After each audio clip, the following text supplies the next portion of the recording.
Hey everybody, it's Karina with Karina Loves to Plan. Welcome back to my channel. I am here to do my March currently inked progress report.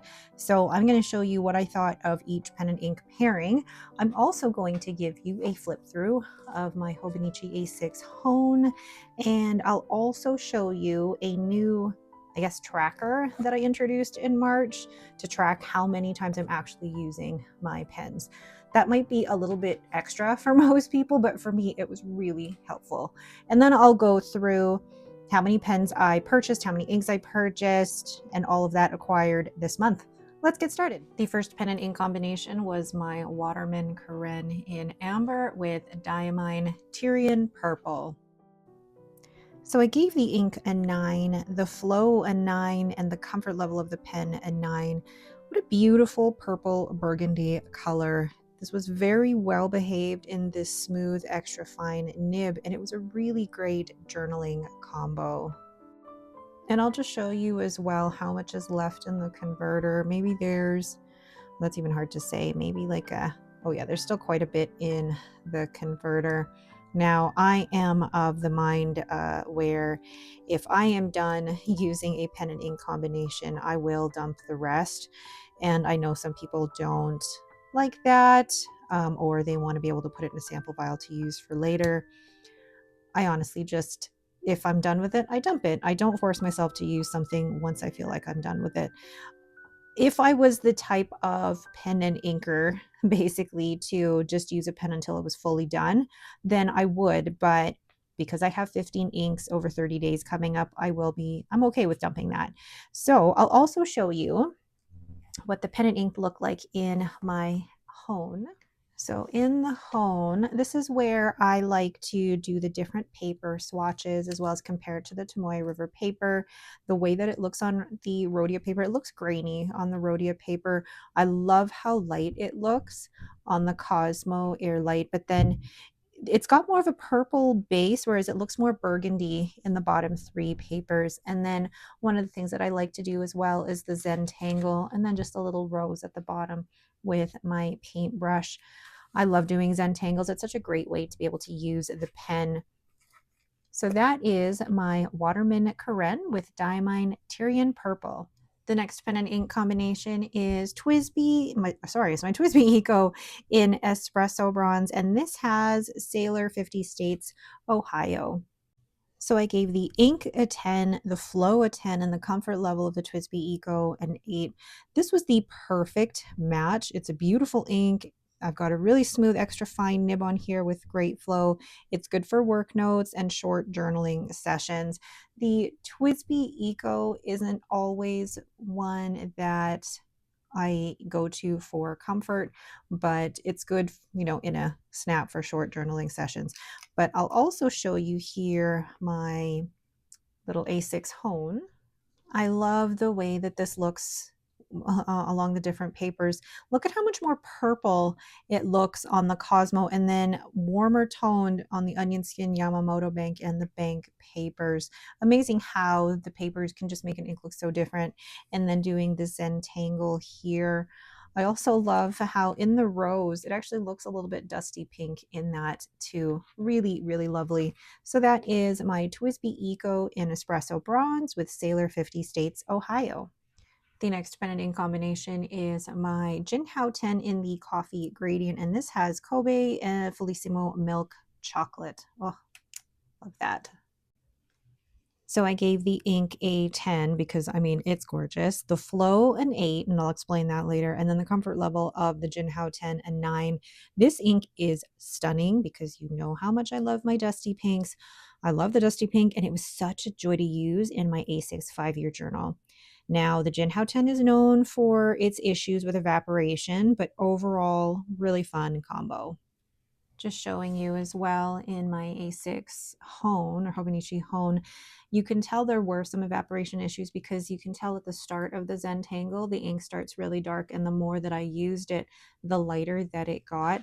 But what is so interesting is that in the different papers, how pink it looks in these above papers, and then for the Onion Skin, Yamamoto Bank and the Bank, they look more orange, brown, coral, and these look more pink. really, really interesting. So that is my Jinhao 10 in the coffee gradient with the Kobe Felissimo milk chocolate. The next pen and ink combination is my Esterbrook SD Honeycomb with Jacques Herbin Brun Eiffel. So I gave the ink a 10, the flow a 10, and the comfort level of the pen a 10, because of course it's an SD. 10s across the board, but is this really my favorite combo this month? The flow is slightly wetter, which is absolutely needed in this slicey needlepoint nib. It really was a fantastic match. Showing here as well how much is left of the ink. So there's maybe about a third of the converter left in there. And for this one, yeah, I will probably dump it because the last thing I want is to contaminate what's left in that sample. And I mean, there's not a lot left in that sample, so I might just give that to a friend. And then just showing off my A6 Hone. It's just such a bright and beautiful and happy color. It looks really yellow once it's watered down, but I love how, I mean, it actually looks generally the same across all these, but there's definitely more yellow or more warmer tones in these papers. Not as much shading in the Rhodia, Regalia, or Cosmo. You see a little bit more shading in the three here, but definitely shading in the Tomoya River paper. And the needlepoint nib is perfect for those really, really fine lines. And for me, doing those really fine lines in a Zentangle like this is so meditative. I absolutely love it. So that is my Esterbrook SD with Jacques Herbin Brun Eiffel. The next pen and ink combination is my Heinz Pen Co. in the Champagne at Midnight, and this has Dominant Industry Harvest Moon. So I gave the ink a 10, the flow a 10, and the comfort level of this pen a 10 because, oh my gosh, what a gorgeous ink. Now, I know some people would think this is too light, but it's actually still legible, and it's got fantastic flow in this extra fine nib. And this Heinz pen is just so comfortable. Overall, an excellent pairing. Here are the different paper samples with the Dominant Industry Harvest Moon. That shimmer is fantastic. I hope you can see that, but I really love the base color, and I think having the shimmer helps make the ink legible. And then you do the Zentangle, and oh my gosh, the shading and the shimmer in that, and then the way that the floral rose looks here. I love this ink, really love this ink, and I was really surprised, pleasantly surprised at how legible it was considering how light the swatch is. So that is my Heinz Pen Co. with Dominant Industry Harvest Moon. Then the last on this side of the page is my Le Bon 325 in Snow, and this is inked with Diamine Weeping Willow. I gave the ink a 10, the flow a 10, and the comfort level of the Le Bon 325 a 10. Gosh, another fantastic pen and ink combo. The ink is stunning, and I'm so glad I bought a bottle of it. It's similar to Sailor Ink Studio 280, which I also have a bottle of, and I love how it flows in this extra fine nib. This ink is so interesting, and I love the way that it looks on all these different papers and how the shading comes across and the chromo shading. It's just a fantastic, fantastic ink. And look at the way that it looks on the Tomoya River paper. There's a little bit of dusty pink going on there. Really my favorite combination in terms of chromo shading. You don't see as much of the chromo shading in the Zentangle, although actually when I look at this area, there's a little bit of the pink coming out in that. But normally in an extra fine nib, you wouldn't see that variation. But when you do a Zentangle like this, you see the pooling of the ink in the areas that you're going over repeatedly. And that really shows off the properties of the ink. So that is my Le Bon 325 with Diamine Weeping Willow. The next pen and ink combination is my Just Turnings in the Swirly Joyful Kismet, and it is inked with Diamine Meadow. So I gave the ink a 10. No, that's wrong. A 9. The flow a 10 and the comfort level of the pen a 9. What a fun spring ink. I do not use this ink often enough, but when I do, it is so joyful. Such a well-behaved ink and a really great combo. Here is what my Zentangle looks like and the difference in the papers. You know, you can tell, I guess, what dyes or what's used to make the ink and also how it reacts. And it's quite stable, I think, across all these. The one that probably looks a little bit different is the Yamamoto Bank. It looks a little bit lighter, but generally looks pretty consistent across all of the papers. But what I love is that the Architect nib can really bring out the shading when I'm doing this Zentangle. It looks like they're shading in that area there, but really that's just where the ink pools. So there's this really cool effect with the Zentangle because of just with the where the ink pools. And then the really, really pretty rose. I love doing that to show the effects of water on the ink. So that is my Just Turning Swirly Joyful Kismet with Diamine Meadow. The next pen and ink combination is my Pelican or Pelican M800 in green black, and this has an extra fine nib, and this is inked with Robert Oster, Oklahoma City. I accidentally filmed writing this in slow motion, so I'm just going to talk to you while I do that.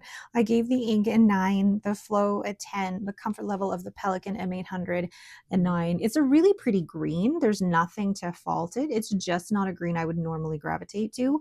Above average flow, and the M800 fits so well in the hand. So then let me show you my Zentangles. So here they are in my Hobonichi A6 Hone. You can see that on the Tomoe River paper, there's a little bit of chromo shading happening here, a little bit of yellow popping up. Not much in the other papers that I can see, but when you add a little water to it, like you do see in the rose here, you can see the chroma shading happening in the different colors in there. It's gorgeous, really lovely. But in the regular writing sample, I hate saying that it's just green because green's beautiful, but it's not one that I would normally gravitate to. So that is my Pelican M800 with Robert Oster, Oklahoma City.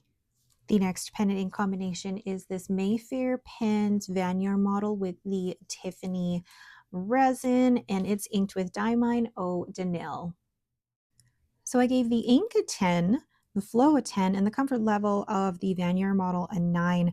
I do not normally like blues or teals, but this one is so lovely. Look at the way that it shades. I love that even in this extra fine nib, you can see some of the shading. I really loved this combo. And then here in my A6 Hone, you can see I love the way that it looks on all the different papers. I love the lighter color on the Yamamoto Bank. And it's just such a pretty, pretty blue. And then even when I do the rose here, I love being able to add water to it and seeing the effects of that. But this, almost as if the areas where you're repeating the same strokes, you really can see the shading in that. This is why I love doing Zentangles, is because in some of these, you're going over the same spots over and over again, and it really shows off the shading properties of the ink. So that is my Mayfair Pens Vanier with Diamine Eau de Nil. The next pen and ink combo is my Hogtown Pens Swansea Large, and this is in the Impressionist. Like, how beautiful is that pen? And this has an extra fine nib. So I gave the ink an 8, the flow a 9, and the comfort level of the pen a 9. It's a pretty blue, but it's not one that I need in my collection. I think it's quite similar to either Pilot Oroshizuku Shinkai or Pilot Oroshizuku Tsukio. I love the cool feeling of this pen. So there is the Zentangle. I really love this pattern. I think it's so cool, but it was also a fun one to do. But look at how the ink looks on these different papers. To me, they look actually pretty similar. There isn't too much of a difference between these papers. And then even adding a little bit of water to it, it doesn't reveal too many other characteristics other than the fact that it's a blue. So no chromo shading properties or anything. But if you're wanting just a good basic solid blue, this is a good one for you because it is a well-behaved ink, but I really like the way that Zentangle looks. So that is my Hogtown Pen Swansea with Mont Blanc Gustav Klimt. And here we have my Lamy 2000, which is with an extra fine nib, and this is inked with Diamine Amazing Amethyst. So I gave the ink a 10, the flow a 10, and the comfort level of the Lamy 2000 a 9. I loved this pairing. It's a beautiful ink, and I love this pen. However, I did have some leaking issues with the Lamy 2000 and the nib, and this was the ink that actually bled through my journal. So not just shadowing, but actual bleed through. Darn.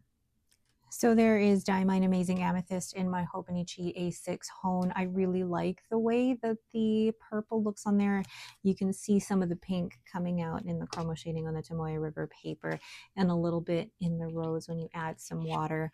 But it's such a lovely purple, and I'm so glad that I have a full bottle of this.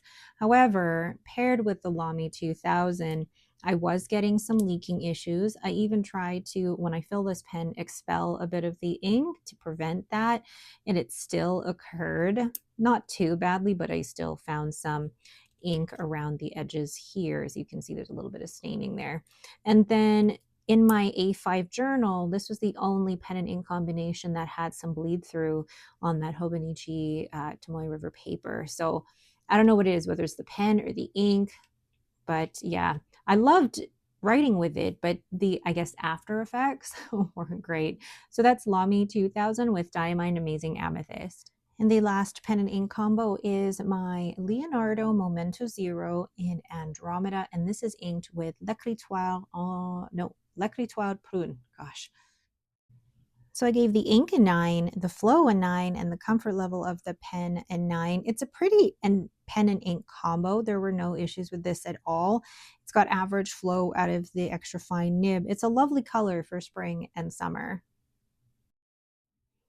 And if I sound a little meh about this combo, it's pretty, but it's not one that really jumped out of me like some of the others did. But let's go ahead and show you my A6 Hone. This was really lovely. And look at how different this ink looks on all of these papers. On the Regalia and the Cosmo, it looks more purple. And then on the bank, the Yamamoto bank, and the, no, onion skin, Yamamoto bank, and bank paper, and even on the Rhodia paper, they look more pink. Really, really interesting. Then I really like that Zentangle. The only thing with that Zentangle, though, is that it's not going to show a lot of shading. There's going to be some shading in the corners, but otherwise not too much. So that is my Leonardo Momento Zero Andromeda with L'Écritoire Prune.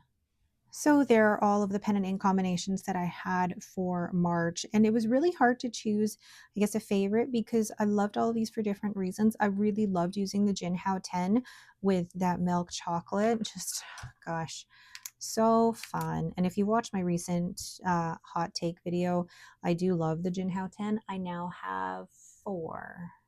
Yes, and they're all in the gradient because I love a good gradient. But then I also really, really liked the Diamine Eau de Nil. And I don't normally go for blue, so this was really interesting, but I also loved these two. So really good combos this month, and I'm looking forward to April, where I will be doing 15 inks over 30 days. So now what I want to show you actually is I kept track this month of how often I was using a pen and ink combination. So here I wrote down the pen and ink, and then J for journal and W for work notes. And then I wrote all the dates up at the top here. And then every time I filled out a square was when I used that pen and ink for that day. And I wanted to keep track of this because I wanted to see how often I used a pen and ink combination throughout the month, especially if I'm inking up 12 pens. I want to know how often I'm using pens, but also this was a way for me to make sure that I was using all of my pens and inks equally. And I know not everybody likes to follow that. Most people just reach for a pen and ink if they want to, but for me, I want to make sure that they all get equal love. But one of the things I've noticed here is that if I am spreading this out equally, I'm using pens and inks for my journal and work together anywhere from 4 to 5 times in the month. That doesn't seem like a lot, but a journal entry for me in an A5 is like that much space, and then work notes will take up the whole page. So it is a bit of writing, not a ton, but it is a bit of writing. This is good for me in terms of collecting data for myself and about my own habits. So may not work for everyone, but I liked being able to experiment with this month. So last thing I'm going to do is keep track, I guess, of my, I say progress, but really it's how my spending habits have been for the month of March. I'm trying to be really good in terms of like my stationery spending.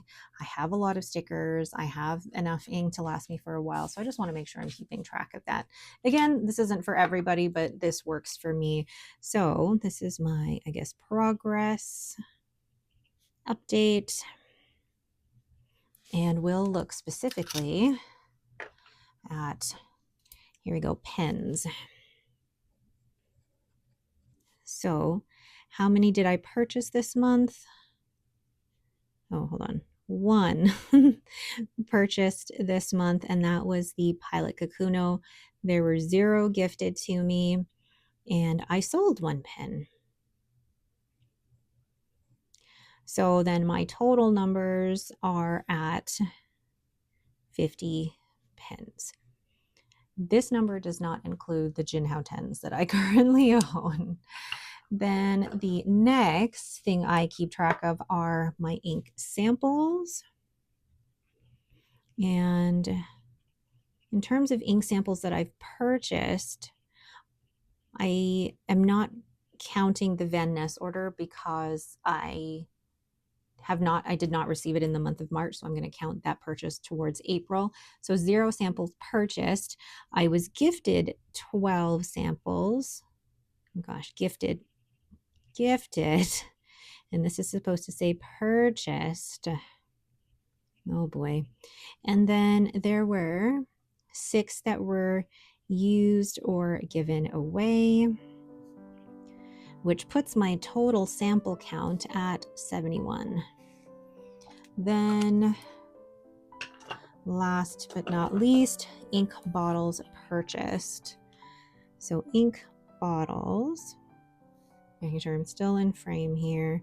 I purchased 1 bottle this month, and that was the Pilot Iroshizuku Syungyo.